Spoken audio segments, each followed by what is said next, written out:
हज़रत बहाउद्दीन ज़िक्रिया रहमतुल्लाह अलैह का जो 3 रोज़ा उर्स है उसकी तकरीबात का सिलसिला शुरू हो गया है।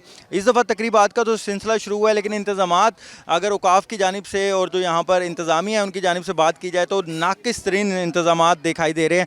अगर मेरे कैमरामैन यहाँ पर दिखाएँ आपको फ़राज़ हमीद, तो जो लोग हैं वो इतनी गर्मी के अंदर बेसरो-सामानी बैठे हुए हैं। नीचे ख़वातीन हैं, बच्चे हैं, जो ज़ायरीन हैं, ख़ास तौर पर सिंध से आए हुए जो लोग हैं वो यहाँ पर मौजूद हैं, लेकिन उनके लिए कोई भी रिहाइश यहाँ पर टेंट या पानी का बंदोबस्त नहीं किया गया।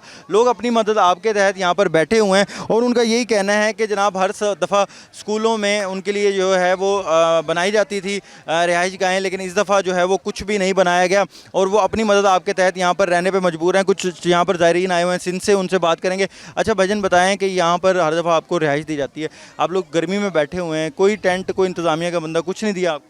इंशाल्लाह वो आज रात को दे देंगे। अच्छा ये बताएं, खाने पीने का क्या यहाँ पर इंतज़ाम है? खाने पीने के लिए इधर गौसबा का ज़करिया का लंगर चलता है, वो देते हैं लंगर। आज लंगर शुरू हुआ है, लंगर लेकर आए हैं और लंगर भी खाया है।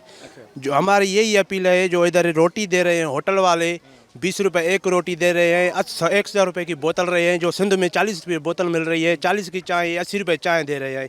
ये सेक्रिन की बोतल पिला रहे हैं। हम गवर्नमेंट को ये अपील करेंगे, ये इस पर थोड़ा तवज्जो करे। अभी की जो सूरत हाल वो यही है कि जनाब जितने भी ज़ायरीन हैं वो यहाँ पर अपनी मदद आपके तहत यहाँ बैठे हुए हैं। गर्मी भी इस वक्त जो है मुल्तान में काफ़ी शदीद है, लेकिन फिर भी यहाँ पर जो महकमा औक़ाफ़ की जानिब से ये इंतज़ामात हम देखते हैं कि हर साल ये उर्स से एक हफ़्ता पहले कर लिए जाते हैं। हमें कभी भी ज़ायरीन इस तरह, ये जो ग्राउंड से मुलिका इस वक्त बिल्कुल दरबार के ये मुलिका ग्राउंड है, जहाँ पर ज़ायरीन की आप एक देख सकते हैं कि बड़ी तादाद मौजूद है, जो कि अपनी मन्नतें, मुरादें और अकीदत के साथ यहाँ पर हर साल आते हैं। सिंध से ख़ास तौर पर जो एक बड़ी तादाद ज़ायरीन की वो आती है और उनके लिए इंतज़ामात किए जाते हैं कि स्कूल खाली करवा लिए जाते हैं या इनको रिहाइश दी जाती है, वहाँ पानी और लंगर इनको दिया जाता है। लेकिन अभी महकमा औक़ाफ़ की जानिब से इस दफ़ा के जो इंतज़ामात हैं वो काफ़ी नाक़िस हैं।